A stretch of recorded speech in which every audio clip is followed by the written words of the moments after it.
Здравствуйте, смотрите в сегодняшнем выпуске. Объем торговли между Туркменистаном и Узбекистаном предложено довести до 5 миллиардов долларов.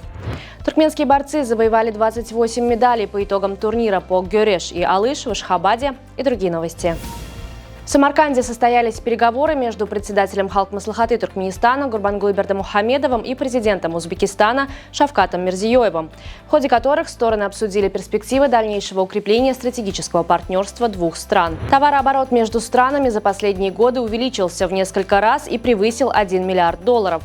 Стороны договорились довести его до 2 миллиардов. При этом Гурбангулы Бердымухамедов предложил в перспективе довести показатель до 5 миллиардов долларов. По итогам визита Гурбангулы Бердымухамедов был удостоен высшей государственной награды Республики Узбекистан – Ордена Дружбы на высшем уровне. В Самарканде национальный лидер туркменского народа, председатель Халк-Маслихаты Туркменистана Гурбангулы Бердымухамедов и президент Узбекистана совместно посадили саженец дуба. Природный газ может эффективно обеспечить растущую потребность в энергии для развития искусственного интеллекта. Об этом заявил председатель государственного концерна «Туркменгаз» Максат Бабаев, выступая на международном форуме по привлечению иностранных инвестиций в экономику Туркменистана в Куала-Лумпуре. По его словам, развитие искусственного интеллекта значительно повышает потребность в стабильном электроснабжении. Например, один запрос в чат GPT требует в 10 раз больше энергии, чем поисковой запрос в Google. Таким образом, природный газ может эффективно обеспечить эту возросшую потребность, отметил глава концерна. В Ашхабаде 1 и 3 мая будут проходить Дни ливийской культуры. Площадками для культурной акции станут Музей изобразительных искусств Туркменистана и кинотеатр «Ватан».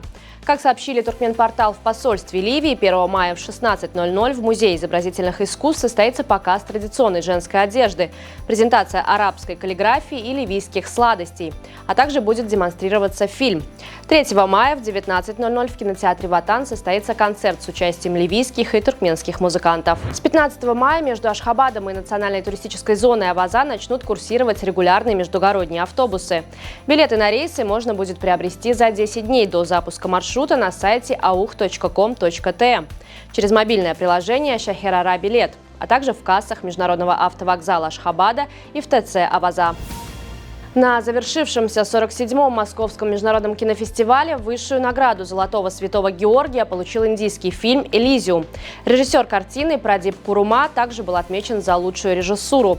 Фильм-победитель переносит зрителей в 2047 год и рассказывает историю умирающей деревни, в которой осталось лишь 6 жителей.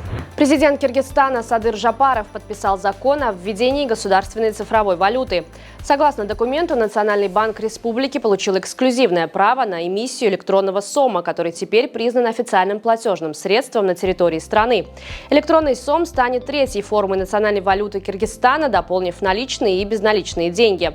Цифровая валюта будет выпускаться в виде токенов с хранением в специализированных цифровых кошельках. Для использования электронного СОМа создается отдельная платформа под управлением Национального банка республики. Сборная Туркменистана завоевала в общей сложности 28 медалей по итогам международного турнира по национальной борьбе Гюреш и борьбе на поясах Алыш, проходившего в Ашхабаде. Туркменские спортсмены получили 12 золотых, 10 серебряных и 6 бронзовых наград. В первый день соревнований туркменистанцы завоевали 14 медалей в состязаниях по национальной борьбе Гюреш, а затем еще 14 наград в соревнованиях по Алыш.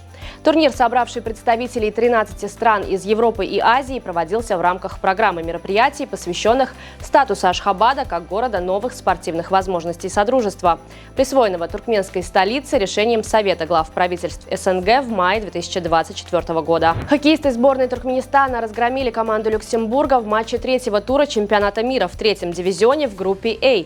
Встреча в Стамбуле завершилась со счетом 8-3. По итогам этой встречи сборная Туркменистана набрала 9 очков и занимает второе место в турнирной таблице, уступая лидирующей команде Киргизстана только по разнице забитых и пропущенных шайб.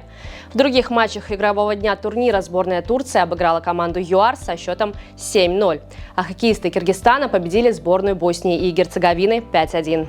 На сегодня это все. Желаю вам хорошего завершения дня. Увидимся завтра. И не забывайте, что Туркменпортал – ваш самый надежный источник новостей.